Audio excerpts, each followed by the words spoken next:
Welcome to Markets Now. I'm Michelle Rook with Martinson Ag, and we're seeing mostly lower price action this morning with the exception of wheat. And Randy, it feels kind of risk-offish today again.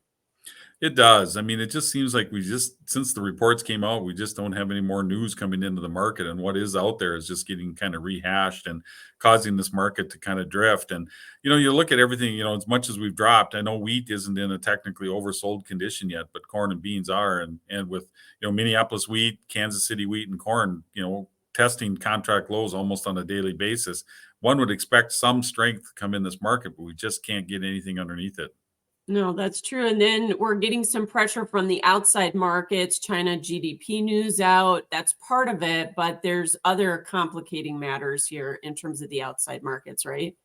There is. I mean, we got a crude oil that's under some heavy pressure. The dollar's been shooting sharply higher. Yesterday, the dollar was up sharp, almost 1 full cent off of some of the information coming out of the economic talks in Switzerland, which, now is kind of making some in the U.S. think that the Fed isn't going to be lowering interest rates as fast as what was expected earlier. Now it looks like if we do see something, it'll be later in the year and probably not as many reductions. So that's causing the dollar to shoot higher, which is adding some pressure, especially into our wheat market and into the soybean market, which are export dependent. Yeah, and I believe the China news is probably weighing on the soybeans too, isn't it? Oh, most definitely. I mean, China buys, what is it, 2 out of every 3 beans sold in the world. They buy 50% to 60% of the U.S. exports. So, yeah, I mean, any kind of concerns about China's economy is certainly going to impact our soybean market. Yeah, and you and I have talked as well about the fact that, we've had these pullbacks, especially in soybeans, and we really haven't seen China or really other exporters step in here to buy, have we? We haven't, and really when you look at the export pace, China, the only market China's ahead of buying right now is in our wheat market, which they came in around Thanksgiving and bought those jags of wheat. But right now they're behind in the corn, they're actually behind their 3-year average pace. They're also behind their 3-year average pace for buying soybeans from the US. And we do know that Brazil had a tremendously large crop last year, and that's where a lot of their attention's going. But Brazil has actually been a little bit absent from the market, even from buying from them. Yeah, and we probably are seeing some shipping issues here, kind of part of the problem too, aren't we?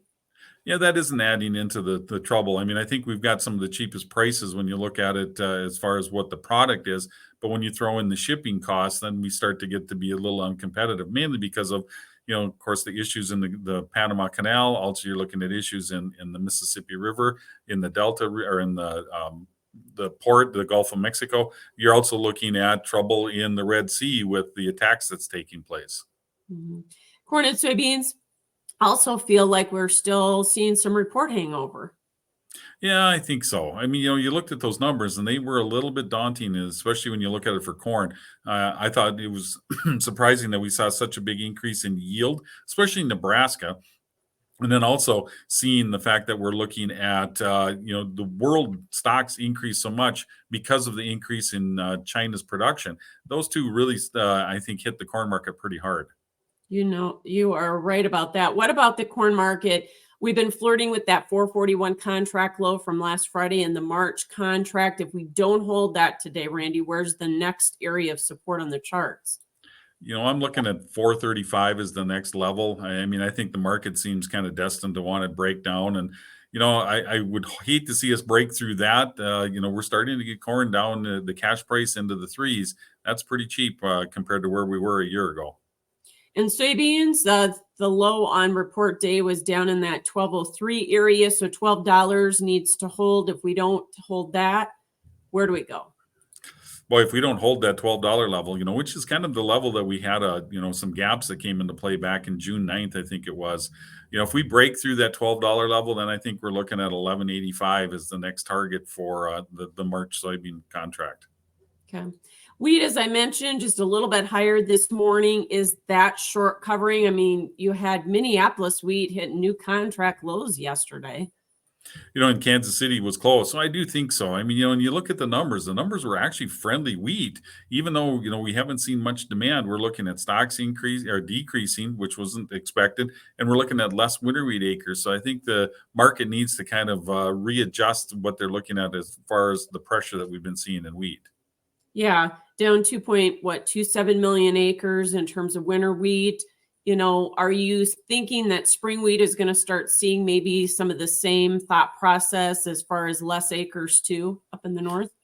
Oh, most definitely. You look at where the prices are at, when you look at compared to where soybeans are at and where corn is at, even where some of the specialty crops are, I wouldn't be surprised to see spring wheat acres drop, the 1 million to 1.5 million. All right. The other thing, we obviously yesterday was pressured by the higher dollar, seems to be overcoming that a little bit today, but we had Russia attacking the port of Odessa again. Does the market care? Is it putting in a little premium or not? You think at some point they would have to do something with it because, we are seeing a lot less shipments coming out of the Ukraine because of the attacks and the infrastructure damage. So you would expect something, but right now the market just kind of seems insulated and not really wanting to respond to those attacks or any kind of military action. No doubt. Cattle market, what about we had a nice chart breakout yesterday, but not seeing a lot of follow through here this morning. I think, the Packers are short bought. I think they're going to have to come to town. I think that will help drive the market once we start to see where cash comes into play this week. We got a cattle on feed report coming out at the end of the week. I think that's going to be somewhat friendly. But, the bigger factor is I think the storms just slowed down enough movement. Packers need to bring some in. And I think once we see cash trade, that'll help give the market some direction. Yeah, we always kind of do this before these cattle on feed reports, obviously get a little bit defensive, but what you're saying is that you think maybe these breaks are meant to be bought or not. Yeah, I think so. I mean, I think we're looking at, I think this cattle and feed report is going to show less placements. I think the cattle inventory report at the end of the month is going to show, smaller herd numbers. I'm not looking for any expansion yet. So that's supportive for the cattle markets going, another year out. The bigger trouble is going to be the economy. And I think that could be pulling things back a little bit with the fact that the dollar's up. They were a little bit more worried about the interest rate decreases. They're going to get pushed back. I think the economy is going to have more of a negative impact on beef demand and the beef market than what we're going to see on supply and demand.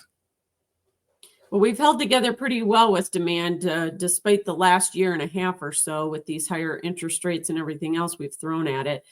You mentioned the lighter slaughter. Obviously, that's really pushed up the box beef values. I think they're up, $19 here from the low in January.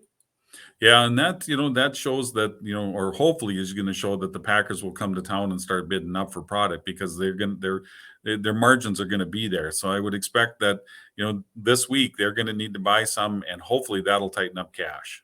And Hogs is setting back here. This would be the third day. Is this just some profit taking, you think, or is the market concerned about us backing up these hogs? I think it's worried about backing up the hogs. Our demand, we've already got larger supply than anticipated. We're going to back it up. That means we're going to get heavier weight. So I'm a little worried about that part of it. All right. Thanks for joining us, Randy Martinson with Martinson Ag. That is Markets Now.